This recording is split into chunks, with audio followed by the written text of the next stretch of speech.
శ్రీమాత్రే నమః. అమ్మతో ప్రయాణానికి స్వాగతం. అందరికీ అమ్మవారి ఆశీస్సులుండాలని మనస్ఫూర్తిగా ఆ తల్లిని వేడుకుంటూ, ఈరోజు ఆషాఢ మాసపు సోమవారం. పరమ పవిత్రమైనటువంటి ఈ కథ గురించి తెలుసుకునే ముందు చాలామంది ఎక్కడెక్కడో జ్యోతిష్యం చెప్పించుకొని, వారి సమస్యలకు చక్కని పరిష్కారం దొరకక ఎన్నో బాధలు పడుతూ, ఎన్నో ఇబ్బందులు ఎదుర్కొంటూ ఉంటాం కదండీ!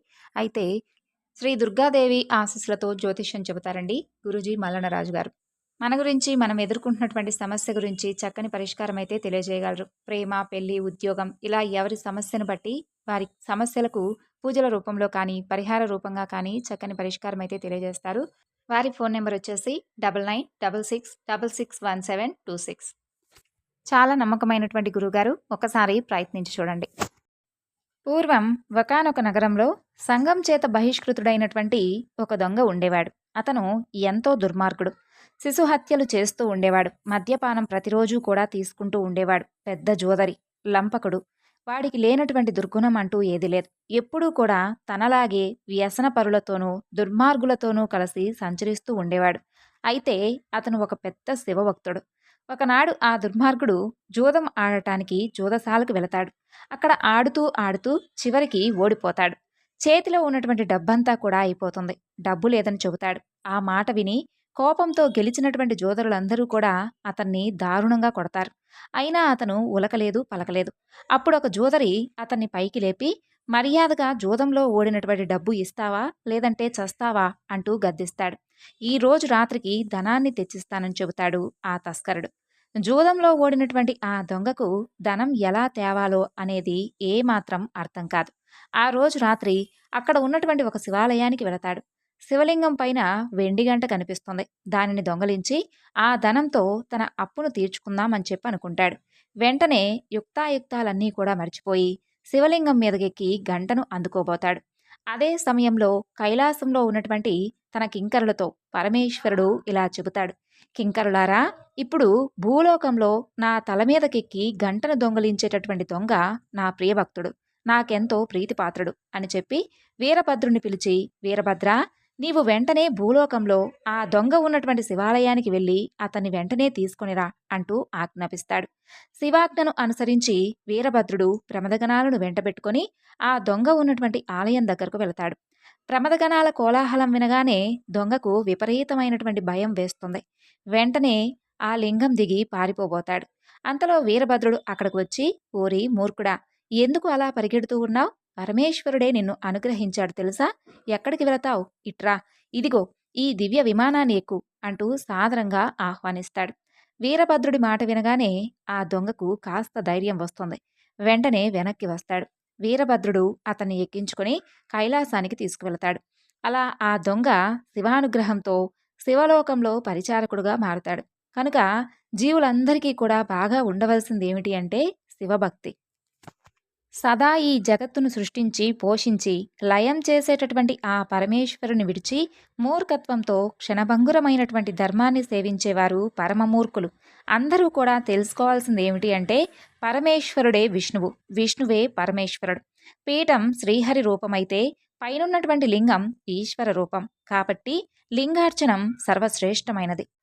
పూర్వం అవంతిపురంలో నంది అనే ఒక వైశ్యుడు ఉండేవాడు. అతను గొప్ప శివభక్తుడు. ప్రతిరోజు కూడా ఆ నగరానికి సమీపంలో ఉన్నటువంటి ఒక వనానికి వెళ్ళి అక్కడ ఉన్నటువంటి ప్రాచీన శివలింగాన్ని అర్చిస్తూ ఉండేవాడు.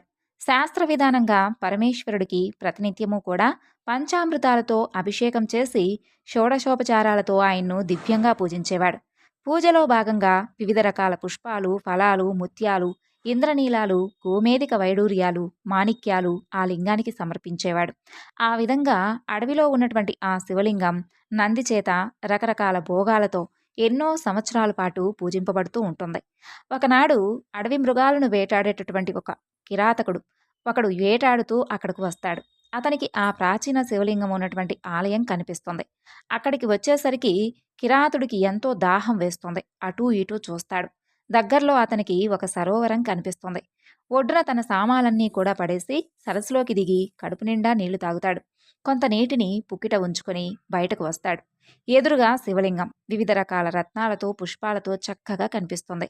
కిరాతుడు సరాసరి శివలింగం దగ్గరకు వచ్చి అక్కడ ఉన్నటువంటి ఆ రత్నాలన్నీ కూడా పక్కకు తోసేసి తన పుక్కిట పట్టి తెచ్చినటువంటి నీటితో ఆ లింగానికి స్నానం చేయిస్తాడు. పక్కనే అతనికి బిల్వవృక్షం కనిపిస్తుంది. దాని ఆకులను తెచ్చి స్వామి మీద వేస్తాడు. అలాగే వేటాడి తెచ్చినటువంటి మాంసం ముక్కను సంచి నుండి తీసి నైవేద్యం కింద పెడతాడు. అలా తనకు తోచిన విధంగా శివపూజ చేసినటువంటి ఆ కిరాతుడు, స్వామి శంకర, నిన్ను చూస్తే నాకు ఎంతో ఆనందంగా ఉంది. ప్రతిరోజూ కూడా నీకు ఇలాగే పూజలు చేస్తాను. నన్ను కరుణించు స్వామి అంటూ వేడుకుంటాడు. ప్రతిరోజు కిరాతుడు అక్కడికి వచ్చి అదే విధంగా పూజలు చేయడం ప్రారంభిస్తాడు. ఆ విషయాన్ని అక్కడికి వచ్చినటువంటి నంది చూస్తాడు.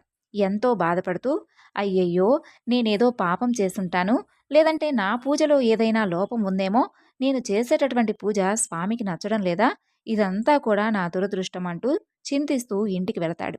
నంది దీనంగా దిగులుగా ఉండడం చూసి ఆయన పురోహితుడు, అయ్యా, తమరు ఎందుకిలా చింతాక్రాంతులై ఉన్నారు అని అడుగుతాడు. బ్రాహ్మణోత్తమా, నేనీరోజు శివపూజ కోసం వనానికి వెళ్ళాను. అక్కడ శివుడి ముందు మాంసాన్ని చూశాను. ఇంతకు ముందు నేను చేసినటువంటి పూజనంతా కూడా ఎవరో కాని చిందరవందర చేసేశారు. నాకు చాలా బాధ కలిగింది. నా పూజను చెడగొట్టి మాంసాన్ని నైవేద్యంగా పెట్టిన వాడెవడో కానీ నాకైతే అక్కడ కనిపించలేదు. ఇప్పుడు నేనేం చెయ్యాలి అని అడుగుతాడు. అప్పుడు పురోహితుడు నందితో ఇలా అంటాడు. అయ్యా, తమరు ఏమీ బాధపడకండి. రేపొద్దున నేను కూడా మీతో పాటు వస్తాను. ఇద్దరం కలిసి అక్కడికి వెళదాం. రోజు వచ్చి మన పూజ చెడగొట్టేవాడెవడో తెలుసుకుందామంటూ అతనికి ధైర్యం చెబుతాడు. అలాగే ఆ మర్నాడిద్దరూ కలిసి వనంలో ఉన్నటువంటి శివలింగం దగ్గరకు వెళ్తారు. పురోహితుడు రుద్రాధ్యాయాన్ని పఠిస్తూ ఉండగా నంది చక్కగా లింగానికి ఏకాదశ రుద్రాభిషేకం చేస్తాడు. తరువాత యథావిధిగా రత్నాలు, పుష్పాలు సమర్పించి షోడశోపచార పూజ కూడా వైభవంగా నిర్వహిస్తాడు. అలా 2 జాముల కాలం గడుస్తుంది. అప్పుడు మహాకాలుల్లా నల్లగా ఎత్తుగా ఉన్నటువంటి కిరాతుడు చేతిలో ధనస్సును, బాణాన్ని పట్టుకొని అక్కడికి వస్తాడు. ఎంతో భయంకరంగా ఉన్నటువంటి ఆ కిరాతుణ్ణి చూసి నంది భయపడిపోతాడు. అతనితో పాటుగా పక్కనే ఉన్నటువంటి పురోహితుడు, అతని బృందం కూడా వణికిపోతారు. రోజూ చేసిన విధంగా ఆ కిరాతుడు వారెవ్వరినీ కూడా పట్టించుకోకుండా అప్పటి వరకు వారు చేసినటువంటి పూజా ద్రవ్యాలన్నీ పక్కకు తీసేసి పుక్కిట జలంతో అభిషేకం, మాంస నైవేద్యం స్వామికి సమర్పిస్తాడు. బిల్వం ఆకులు తెంపి లింగం మీద వేస్తాడు. ఒక్కసారి సాష్టాంగ నమస్కారం చేసేసి తిరిగి తన దారిన తాను వెళ్ళిపోతాడు. ఆ దృశ్యాన్నంతా చూసినటువంటి నందికి, అతని పురోహిత బృందానికి ఎంతో ఆశ్చర్యం కలుగుతుంది. నంది తిరిగి ఇంటికి వచ్చి పండితులందరినీ కూడా పిలిచి ఆ విషయం గురించి వారందరికీ చెబుతాడు. విప్రులారా, ఇప్పుడు అసలు నేనేం చెయ్యాలో చెప్పండి అని అడుగుతాడు. అప్పుడు ఆ పండితులు నందితో ఇలా అంటారు. అయ్యా, నువ్వు ఎంతో పవిత్రంగా చేసేటటువంటి పూజ ప్రతిరోజు కూడా పాడు చేయబడుతుంది. ఇక ఆ లింగం అక్కడ ఉండడం మంచిది కాదు. మీరు వెంటనే దాన్ని తీసుకుని వచ్చి మీ గృహంలోనే ప్రతిష్ఠించుకోండి. అదే మీకు అంతా శ్రేయస్కరం అంటూ సెలవిస్తారు.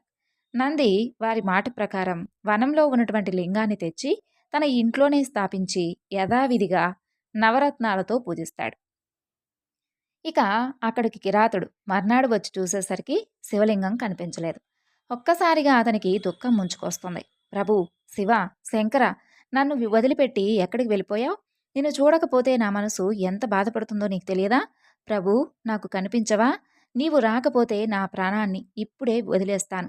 పరమేశ్వర, కరుణించు అంటూ తీవ్రంగా విలపిస్తాడు. అయితే పరమేశ్వరుడు కనిపించలేదు. వెంటనే అన్నమాట నిలబెట్టుకోవాలని చెప్పి భావించి ఆ కిరాతుడు తన గోళ్లతో గుండెను చీల్చుకొని రోషంగా అరుస్తూ, ప్రభూ, ఇదిగో నా గుండెను చీల్చాను, ఇప్పటికైనా వస్తావా అంటూ పిలుస్తాడు.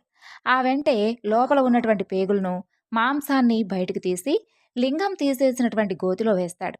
అలాగే శరీరాన్ని కదిలించుకుంటూ వెళ్ళి చెరువులోని నీళ్లు తెచ్చి ఆ గోతిలో పోస్తాడు. పక్కనే ఉన్నటువంటి బిల్వపత్రాలను ఎటువంటి శక్తి లేకపోయినా ఎలాగోలాగా తెచ్చి అక్కడ సమర్పిస్తాడు. ఇక పూర్తిగా ఓపిక నశించి రక్తం ధారలుగా కారిపోతూ ఉండగా అలాగే నేల మీద కుప్పకూలిపోతాడు. అంతలో దివ్యకాంతులు వెదజల్లుతూ ప్రమదగణాలతో సహా పరమేశ్వరుడు అక్కడ ప్రత్యక్షమవుతాడు. కర్పూర కాంతితో ప్రకాశిస్తూ జటాజూటాన్ని, త్రిశూలాన్ని, చంద్రరేఖను ధరించినటువంటి పరమేశ్వరుడు కిరాతుడు చేయి పట్టుకుని పైకి లేపి అతని గాయాలన్నీ కూడా పోగొడతాడు. ఎంతో ప్రేమగా అతనితో ఇలా అంటాడు. కిరాత, నీవెంతో గొప్ప భక్తుడివి. నాకు సంతృప్తి కలిగేలా పూజలు చేశావు. నా కోసం ప్రాణాలను సమర్పించడానికి కూడా సిద్ధపడ్డావు. నీ భక్తి అనన్య సామాన్యం. నీకేం వరం కావాలన్నా తప్పక ప్రసాదిస్తాను. కోరుకో నాయనా అంటాడు. రుద్రుడి మాటలు వినగానే కిరాతుడికి ఎంతో ఆనందం కలుగుతుంది. వెంటనే ఆయన పాదాల మీద పడి, ప్రభూ, నేను నీ దాసుణ్ణి. నాకు జన్మ జన్మల్లోనూ నీ మీద అచంచలమైనటువంటి భక్తి ఉండే విధంగా నన్ను అనుగ్రహించు స్వామి. నీవే నాకు తల్లి, తండ్రి, గురువు, దైవం, బంధువు, ఇక మిత్రుడు కూడాను. ఇక నాకు వేరే ఏ కోరిక లేదు. నిన్ను దర్శిస్తూ ఉంటే నాకు చాలు అంటూ వినయంగా పలుకుతాడు. నిష్కల్మషమైనటువంటి కిరాతుడి భక్తికి పరమేశ్వరుడు ఎంతో చలించిపోయి అతన్ని తన శివమందిరానికి ద్వారపాలకుడిగా నియమిస్తాడు. అదే సమయంలో దేవదుందుమలు మ్రోగుతాయి. ఆ ధ్వని వనం పక్కనే ఉన్నటువంటి నంది ఇంటి వరకు వినిపిస్తాయి. వనంలోకి దివ్యమైనటువంటి ధ్వనులు వినపడేసరికి నంది ఎంతో ఆతురతగా అక్కడకు పరుగు పరుగున వస్తాడు. అక్కడ ఎదురుగా తన్మయుడై నిల్చుని ఉన్నటువంటి కిరాతుడు కనిపిస్తాడు నందికి. అప్పుడు నంది కనిపిస్తుంది ఏదో అద్భుతం జరిగింది అని. వెంటనే కిరాతకుడు చేతులు పట్టుకుని, అయ్యా, నీవు కూడా నాలాగే శివభక్తుడివి. నిన్ను అనుగ్రహించడానికి సాక్షాత్తు పరమేశ్వరుడే ఇక్కడికి వచ్చాడేమోననిపిస్తుంది నాకు. దయచేసి నన్ను కూడా శివుడి దగ్గరకు తీసుకువెళ్ళు. ఆ స్వామి దర్శనాన్ని నాకు కల్పించు అంటూ ప్రార్థిస్తాడు.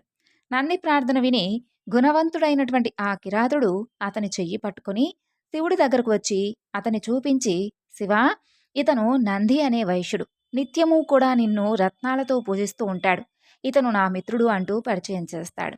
కిరాతుడి మాటలు విన్నటువంటి శివుడు, కిరాత, ఈ నంది ఎవరు? అసలు ఈ నంది ఎవరో నాకు తెలియదు. కల్లా కపటం లేనటువంటి నీవే నాకు నిజమైనటువంటి భక్తుడివి, నా మిత్రుడివి. ఎలాంటి స్వాభిమానం, దురహంకారం లేనివాడే నాకు నిజమైనటువంటి భక్తుడు.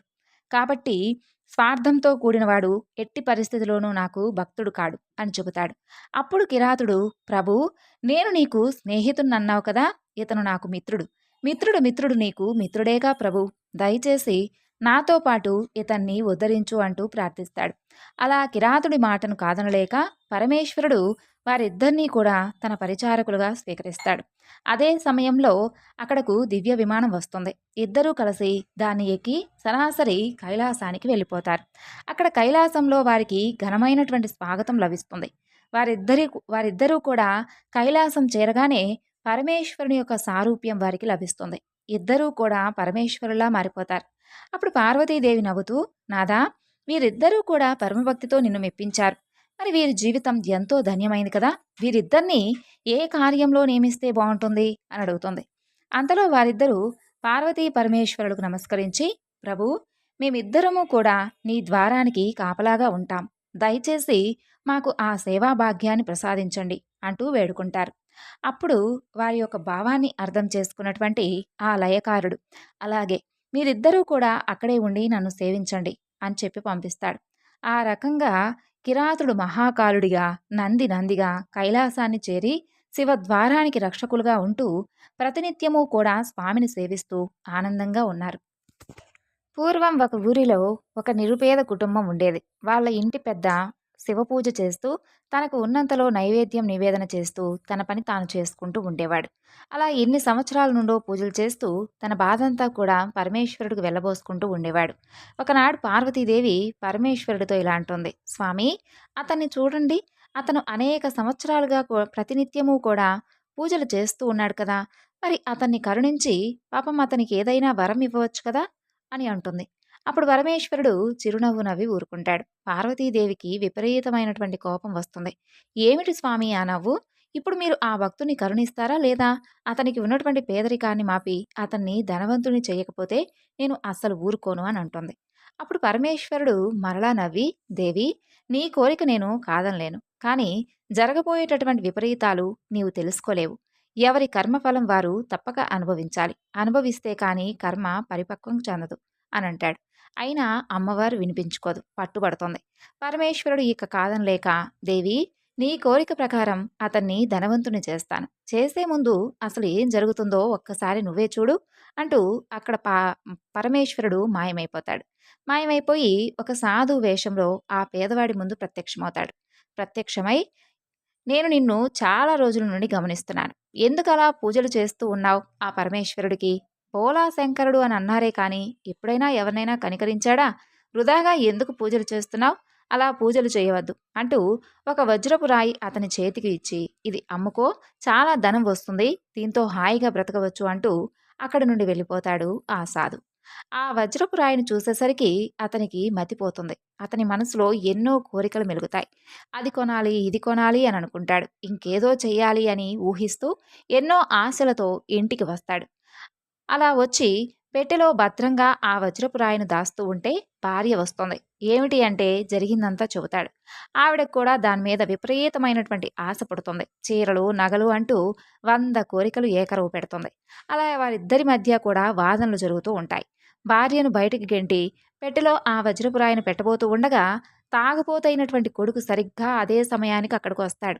చేతిలో ఉన్నటువంటి ఆ వజ్రపు రాయిని చూసి, దాని నుండి వచ్చేటటువంటి వెలుగులను చూసి, దానిని నాకు ఇవ్వు, నేను తాగాలి, జూదం ఆడాలి, నాకున్నటువంటి అప్పులను తీర్చాలి అంటాడు. వారిద్దరి మధ్య కూడా పెద్ద గొడవ జరుగుతుంది. ఇక చేసేది లేక పక్కనే ఉన్నటువంటి ఒక కత్తిని తీసుకొని తండ్రి మెడ మీద ఒక్క వేటు వేస్తాడు.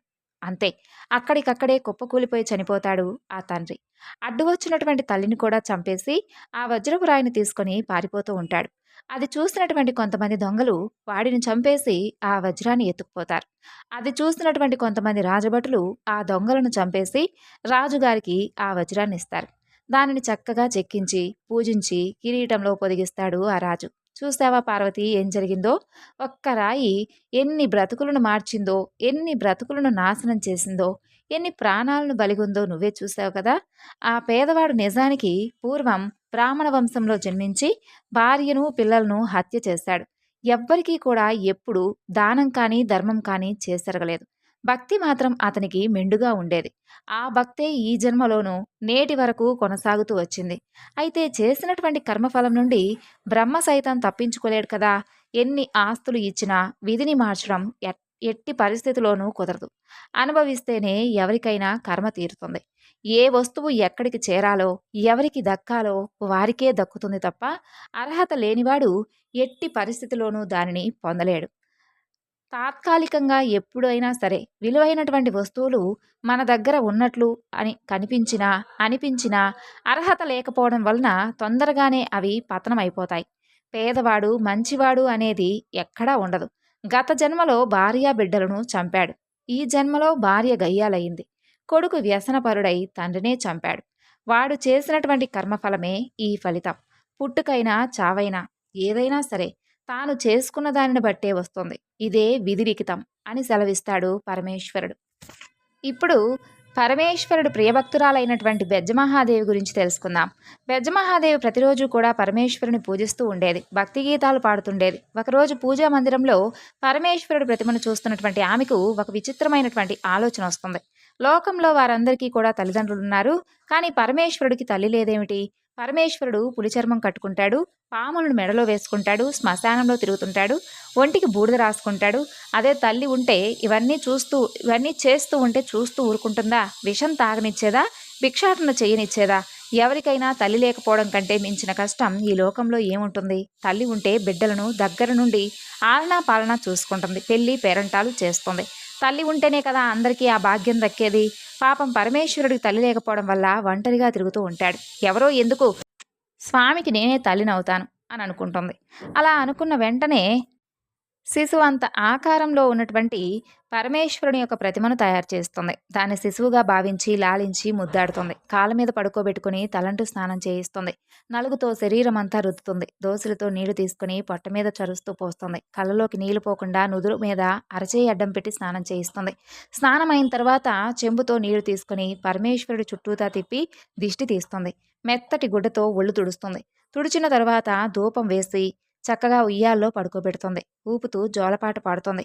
3 కళ్ళకు కాటుక పెడుతుంది. ఆ ప్రతిమను శిశువుగా భావిస్తూ దొంగాటలు ఆడింది. తర్వాత ఒక వేలును ఆసరాగా ఇచ్చి నడకలు నేర్పుతుంది.